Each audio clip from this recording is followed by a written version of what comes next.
사람을 진멸하여 바치고 하나도 남기지 아니하였으니 드빌과 그 왕에게 행한 것이 헤브론에게 행한 것과 같았으며 림나와 그 왕에게 행한 것과 같았더라.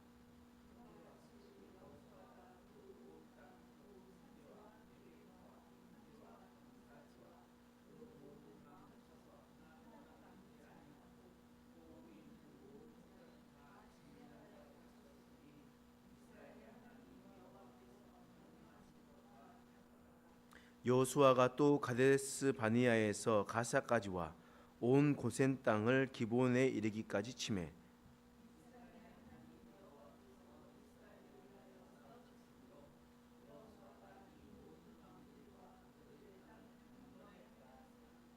같이 읽겠습니다.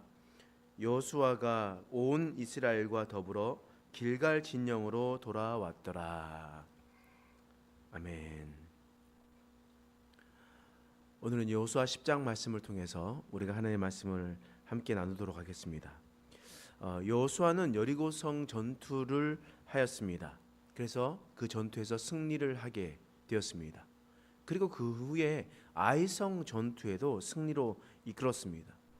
이 여리고성 전투와 아이성 전투의 소문이 가나안 전역에 퍼져나가기 시작했습니다. 때문에 주위에 있었던 가나안 왕들이 두려움에 떨기 시작했습니다. 긴장하기 시작했습니다.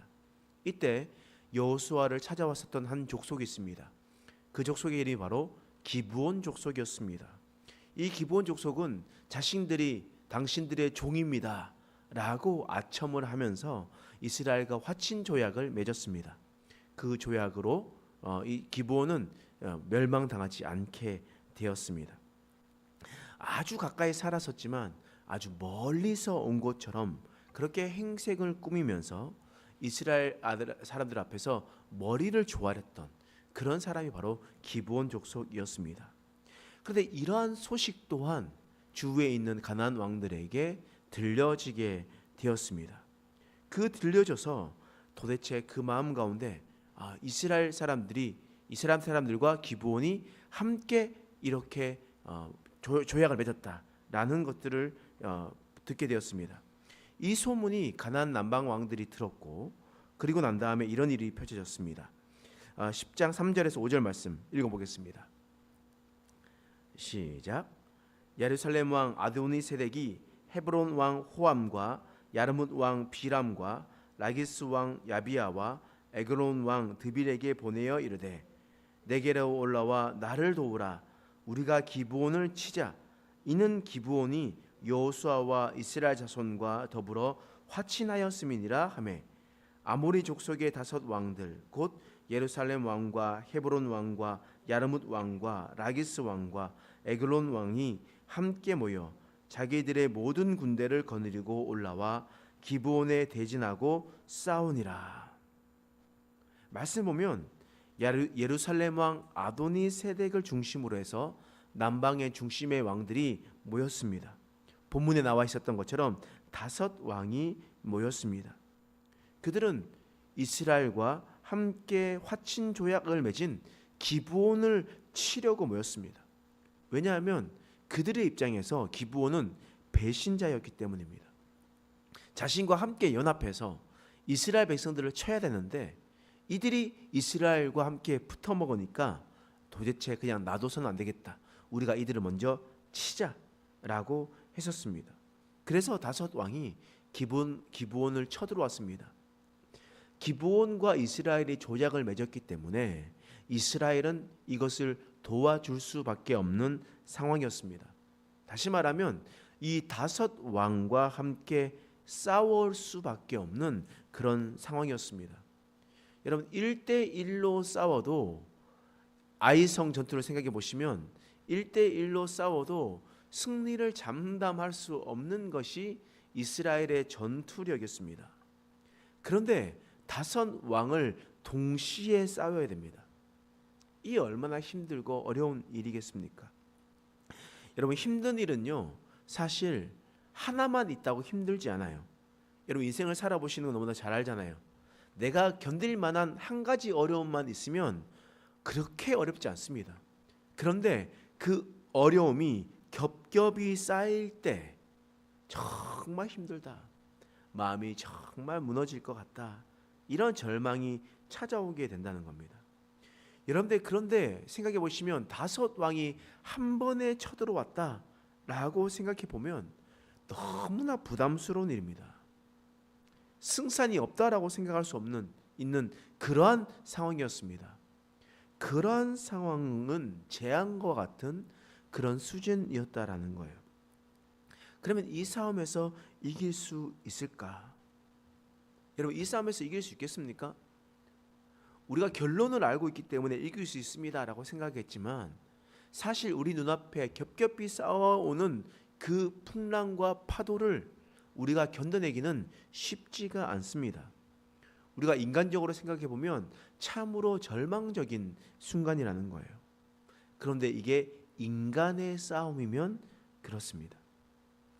인간의 힘으로 헤쳐나가면 그렇습니다.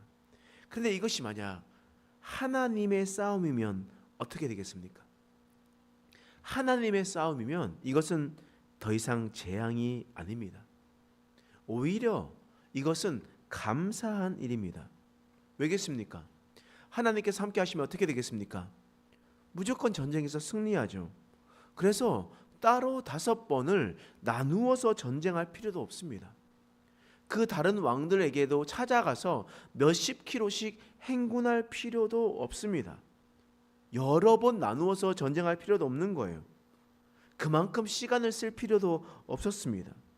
왜냐하면 하나님의 전쟁은 하나님께서 해결해 주시기 때문에 이 5 왕을 한 번에 쓸어버릴 수 있도록 지금 음식상이 차려져 있다는 거예요. 아주 어려운 말로 이런 말이 있습니다. 잘 들어보십시오. 원펀치 쓰리강냉이. 여러분 들어보셨습니까? 아주 어려운 말이라서 그럴 거예요. 한 번의 펀치로 입의 강냉이를 3개를 턴다라는 말이에요. 그런데 어떻게 되겠습니까? 원펀치 5 강냉이가 되는 겁니다. 한 번에 쳐서 5개를 무너뜨리는 그런 일이 일어날 수 있는 겁니다. 그런데 그것이 자신의 힘으로 움직이는 것이 아니라 하나님의 능력이 임했을 때 가능하게 되는 겁니다. 오늘 8절 말씀 이런 말씀이 있죠. 자, 읽어보겠습니다. 시작. 그때에 여호와께서 여호수아에게 이르시되 그들을 두려워하지 말라. 내가 그들을 내 손에 넘겨 주었으니 그들 중에서 한 사람도 너를 당할 자가 없으리라 하신지라. 하나님께서 이 전쟁에 대해서 말씀하셨습니다. 두려워하지 마라. 내 손에 넘겨 주었다.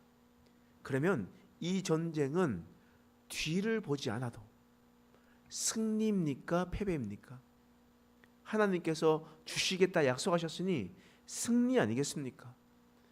5 왕이 한 번에 몰려왔었을 때는 그것이 너무나 두려운 일이었습니다. 걱정스러운 일이었습니다. 그런데 하나님께서 함께 하시고 하나님께서 말씀하시면 그것은 하나님의 능력으로 전쟁이 이루어지는 겁니다. 5번을 나누어서 이길 필요 없이 한 번에 모든 것을 끝낼 수 있는 그런 상황이었습니다. 하나님께서 어떻게 전쟁으로 승리하게 하셨습니까? 11절 말씀 보겠습니다. 시작. 그들이 이스라엘 앞에서 도망하여 벳호론의 비탈에서 내려갈 때에 여호와께서 하늘에서 큰 우박덩이를 아셀가에 이르기까지 내리심에 그들이 죽었으니 이스라엘 자손의 칼에 죽은 자보다 우박에 죽은 자가 더 많았더라. 지금 하나님께서 어떤 전쟁을 이끌으셨습니까? 하늘에서 큰 우박덩이를 떨어뜨리게 했습니다. 큰 우박덩이를 떨어뜨렸는데 누가 죽었냐? 그 5 왕들이 함께하는 군대가 죽었다라는 거예요. 이스라엘의 칼에 죽은 자보다 우박에 죽은 자가 더 많았다라고 이야기합니다. 여러분 생각해 보면 하늘에서 우박이 떨어졌어요. 그러면 우리 장기동에서 우박이 떨어지면 여기서는 맞고 저기서는 안 맞습니까? 웬만하면 우박이 떨어지면 같이 떨어지잖아요. 그런데 이스라엘 백성들이 그 추격하고 있습니다. 추격하고 있는 상태에서 하늘에서 우박이 떨어져요. 근데 뒤에 있는 이스라엘 백성들은 맞지 않고 앞에 있는 다섯 왕들에 있는 군대들만 다 맞아서 죽었다는 겁니다. 이것은 어떤 의미겠습니까? 이집트에 출애굽을 했었을 때 하나님께서 흑암 재앙을 보낼 때가 있었습니다. 흑암 재앙을 보냈었을 때 이스라엘에 있었던 고센 땅에게는 해가 비치지만 그렇지 않는 곳은 흑암으로 덮었다 라고 성경에 기록되어 있잖아요. 하나님께서 지켜주시고 보호해 주셨다라는 것을 오늘 말씀을 통해서 분명하게 보여주는 겁니다. 이 전쟁은 이스라엘의 능력으로 이겼던 것이 아니라 하나님의 능력으로 승리하게 되었음을 보여주는 그러한 사건이라는 겁니다. 그래서 다섯 왕을 손쉽게 이길 수가 있었습니다. 그런데요, 하나님이 해야 할 일이 있고 사람이 해야 할 일이 있습니다. 사람이 해야 될 일이 있어요. 여러분, 큰 불이 나면 어떻게 하겠습니까? 산불이 났다고 생각해 보십시오. 산불이 났다고 생각했었을 때 이 소방수들이 올라가서 산 위로 올라가 가지고 물을 뿌린다고 그 산불이 진압이 됩니까? 그렇지 않잖아요. 어떻게 해야 됩니까? 헬기가 뜨고 비행기가 뜨고 이렇게 하면서 엄청나게 많은 물들이 한 번에 쏟아져서 그 불을 꺼트려야지 그 불이 꺼지는 거 아니겠습니까?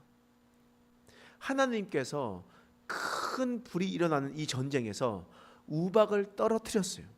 그래서 수많은 사람이 죽었습니다. 이제 어떻게 되겠습니까? 산불에서 비행기에서 물이 떨어져서 조금 남았었던 잔불을 끄려고 사람들이 많이 올라가서 치면서 물을 뿌리면서 끄는 것처럼 잔불 정리를 해야 된다는 겁니다. 오늘 이 전쟁에서도 하나님께서 하셨지만 그러나 사람이 해야 할 일들이 있었다는 겁니다. 그것이 뭐냐? 남아있는 병력들, 소수의 병력들을 끝까지 찾아가서 진멸하는 것, 하나님의 말씀을 이루어내는 것, 그것이 바로 사람들이 해야 할 일이었습니다.